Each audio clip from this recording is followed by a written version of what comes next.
కర్నూలు జిల్లా నందవరం మండలం నాగలదిండే తుంగభద్ర నది దగ్గర ఉద్రిక్తత నెలకొంది. నదిలో ఇసుకను అక్రమంగా తరలిస్తున్న ఇసుక ట్రాక్టర్లను గ్రామస్తులు అడ్డుకున్నారు. రాత్రి పగలు తేడా లేకుండా సుమారు 30 నుండి 40 ట్రాక్టర్ల ద్వారా అక్రమంగా ఇసుకను తరలిస్తుండటంతో గ్రామంలో తాగునీటి సమస్య వచ్చిందని గ్రామ ప్రజలు మండిపడుతున్నారు. ఇసుకను తవ్వకుండా ఆపాలని గ్రామ ప్రజలు డిమాండ్ చేస్తున్నారు. తుంగభద్ర నదిలో ఇంత జరుగుతున్నా సంబంధిత అధికారులు పోలీసులు పట్టించుకోవడం లేదని గ్రామస్తులు ఆవేదన వ్యక్తం చేస్తున్నారు.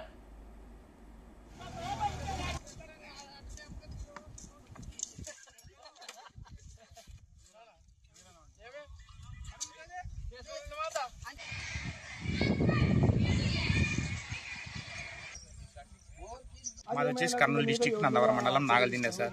ఇక్కడ రిచ్ లేకున్నా కూడా మా ఊరికి గాను చుట్టుపక్కల గ్రామాల నుంచి 40-50 ట్రాక్టర్లు వచ్చి ఇష్టానుసారంగా రాత్రి పగలు తీయడాన్ని లేకుండా ఇసుక త్రవ్వకాలు జరుపుతున్నారు సార్. ఆ ఇసుక త్రవ్వకాలు జరపడం వల్ల తాగడానికి నీళ్లు అదే పొలానికి పోయే బోర్లకు నీళ్లు ఇంకిపోవడం జరిగింది సార్.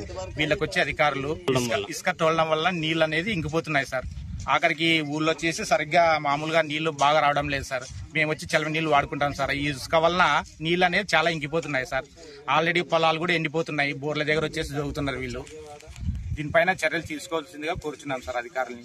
ఈ ఇసుక అక్రమంగా తవ్వడం వల్ల నీళ్లు అనేది ఆగిపోయి మాకు చాలా ఇబ్బందులు వస్తున్నాయి. ఈ అక్రమంగా ఇసుక అనేది ఇక్కడ రీచ్ అసలుకే లేదు. రీచ్ నింటే ఆటోమేటిక్ అధికారులకు ఒకటే చెప్తున్నాం, ఇక్కడున్న రీచ్ ని ఉందో లేదో మనకైతే తెలియదు.